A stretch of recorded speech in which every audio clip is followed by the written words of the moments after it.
Sebelum kisah ini dimulai, ada satu hal yang harus kamu lakukan. Tombol subscribe. Aku akan menghitung sampai 3.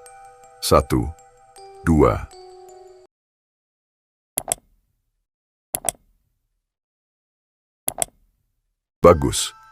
Dengan bantuanmu, kita akan mencapai 2 juta subscriber.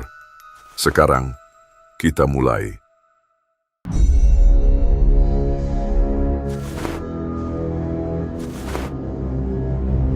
Perjalanan kasus kematian diplomat berinisial ADP masih penuh misteri. Polisi belum banyak memberi kepastian karena hingga saat ini masih dalam proses penyelidikan. Tapi kasus ini diketahui semakin mendekati titik terang berdasarkan teropong para ahli supranatural. Menurut Paranormal dan Gandhi, tidak sampai 1 bulan misteri meninggalnya ADP akan terungkap. Tapi benarkah ada keterlibatan sindikat organisasi kejahatan yang saling berkaitan? Lalu, mungkinkah ada jejak pengaruh gaib dalam kasus ini? Jangan dulu berlalu, masih akan banyak keganjilan yang terjadi di sini.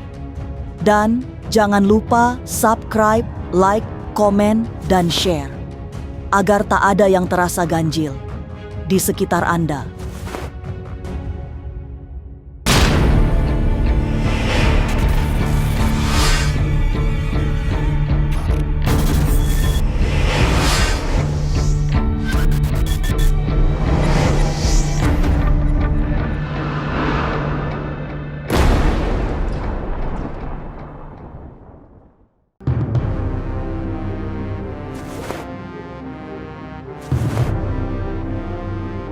Sudah memasuki pekan ketiga sejak kematian diplomat Kemenlu pertanda kasusnya terungkap belum terlihat. Hingga saat ini tabir misteri masih sangat pekat. Meski publik sudah dibuat penasaran, pengungkapnya masih membutuhkan waktu yang tidak pendek. Tapi memang banyak yang melatari peristiwa kematian diplomat berinisial ADP. Termasuk jejak ancaman yang dilihat sangat jelas oleh Nyai Dewi Rantian. Berdasar telisik Nyai Dewi yang disampaikan lewat leluhurnya, ADP mengalami depresi berat.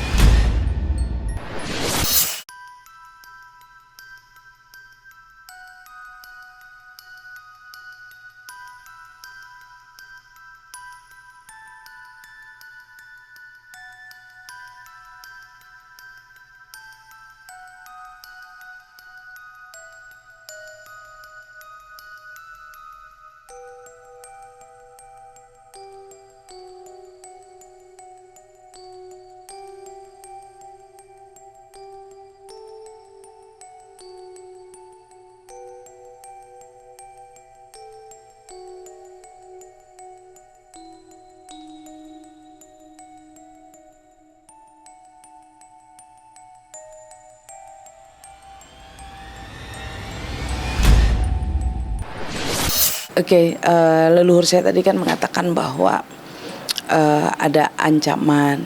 Setelah itu kayak mungkin dia ada melakukan sesuatu pekerjaan atau ada satu masalah yang memang harus dia pecahkan. Setelah itu mungkin dia mendapat satu yang membuat dia menjadi stres atau dia menjadi depresi atau membuat dia jadi mungkin merasa kayak udah nggak ada arang atau udah putus asa ya. Ancaman yang membuat ADP tertekan diduga berasal dari pekerjaannya, di mana ADP disebut pernah menangani sebuah kasus.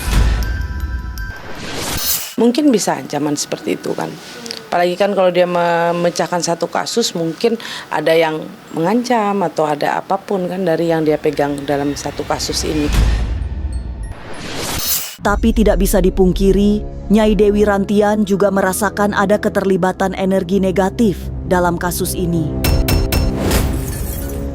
Energi gaib datang di saat diplomat muda itu mulai merasakan putus asa akibat mendapatkan tekanan yang berat. Problematika hidup yang membuatnya sedih dan kecewa semakin dirasakan dramatis karena dipengaruhi oleh aura negatif dari energi gaib. Itu energi gaib itu kalau dibilang besar sekali, nggak juga sih, 50-50.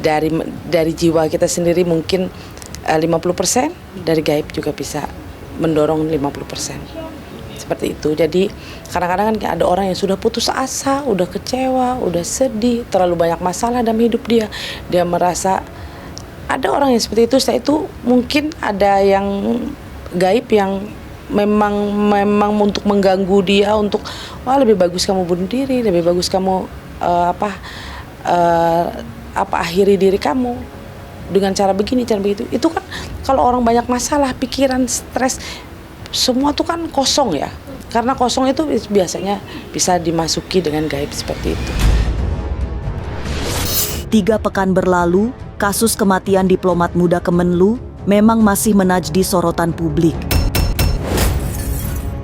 Tapi menurut keterangan Kabid Humas Polda Metro Jaya, penyelidikan masih terus dilakukan dengan melibatkan banyak institusi. Polisi merasa tidak bisa bekerja sembarangan, sehingga semua data dan keterangan saksi dikumpulkan secara lengkap. Ya, saat ini masih berproses. Jadi untuk tercapainya pembuktian secara ilmiah, maka beberapa ahli yang dikomunikasikan dan dilibatkan dalam pengungkapan peristiwa ini. Yang pertama, pemeriksaan barang bukti digital ini masih berlangsung yang dilakukan oleh rekan-rekan kami dari tim digital forensik dan analisis dari Direktorat Reserse Siber Polda Metro Jaya. Ini juga kami lakukan ya untuk mengumpulkan peristiwa ini secara utuh.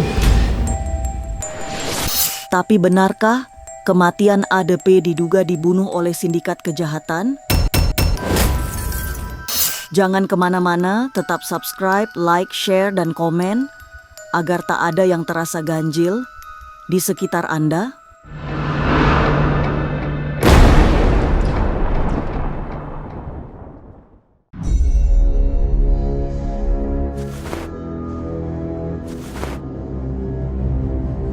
Selain itu, ahli spiritual yang meyakini bahwa kematian diplomat berinisial ADP akibat pembunuhan adalah Den Gandhi.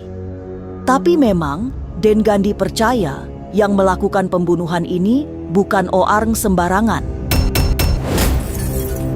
Ada sindikat organisasi kelas kakap yang bekerja sama untuk melenyapkan ADP yang diduga memegang sebuah data sangat rahasia. Dari potongan pemberitaan yang sudah beredar, Den Gandhi merasa agak mustahil ADP melakukan bunuh diri.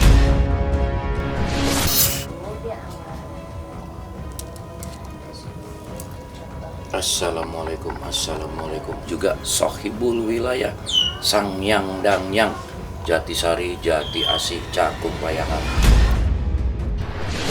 Ya, kalau saya pribadi, apapun yang saya lihat itu bukan bunuh diri. Nggak mungkin lah secara bunuh diri bisa serapih itu. Ya, itu jelas pembunuhan. Ya, tapi saksi dan potongan videonya ada yang dihapus.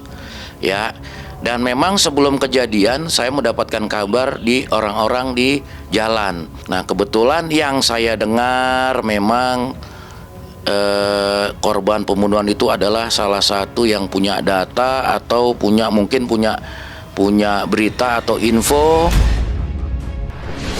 Penuhnya yang sangat rapi, Den Gandhi meyakini bukan kalangan biasa.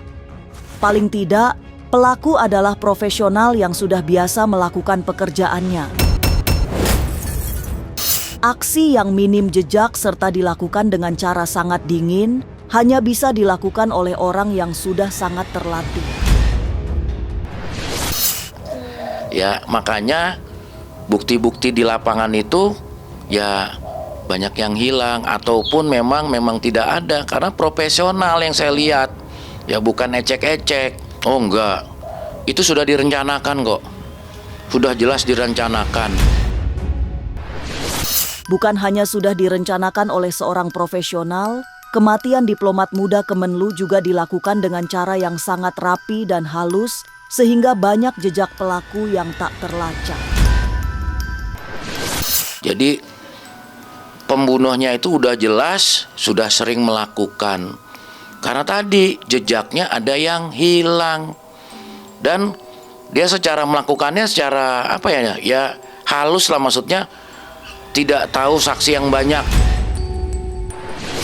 Jejak kejahatan di kamar kos tempat ADP tinggal memang sangat minim yang ditemukan. Itu sekaligus mengindikasikan bahwa pelakunya seorang ahli. Tapi publik mempunyai nalar lain. Minimnya perlawanan korban sebagai akibat pengaruh bius yang telanjur bekerja. Tapi ada pula yang beranggapan bahwa ADP sudah terkena pengaruh gaib, semacam gendam sehingga tak berkutik. Ya sekarang begini ya, kalau saya ngebuka langsung otomatis saya membantu pihak sana kan. Intinya gini, itu pasti bukan dihipnotis, setahu saya bukan, tapi dikasih sesuatu yang membuat dia mungkin lemas, ya asupan lah, mungkin lewat bius, lewat air atau lewat makanan. Jadi dia tidak berontak, tidak teriak. Jadi di bius itu kan bisa lewat minum, bisa lewat juga dengan asupan makanan, apa sih namanya, dikasih apalah pokoknya. Intinya seperti itu. Semoga di tengah maraknya kejahatan, kita semua bisa lebih berhati-hati dan menjaga diri. Dan polisi bisa mengungkap takbir misteri kasus kematian panas seperti ADP. Inilah ganjil yang akan menguak berbagai misteri di alam nyata dan tak kasat mata. Sampai jumpa pada episode selanjutnya dengan kisah-kisah ganjil. Setiap hari Senin, Kamis dan Jumat pukul 5 sore. Tapi sebelumnya, jangan lupa subscribe, like, share, dan komen. Agar tak ada yang terasa ganjil di sekitar Anda.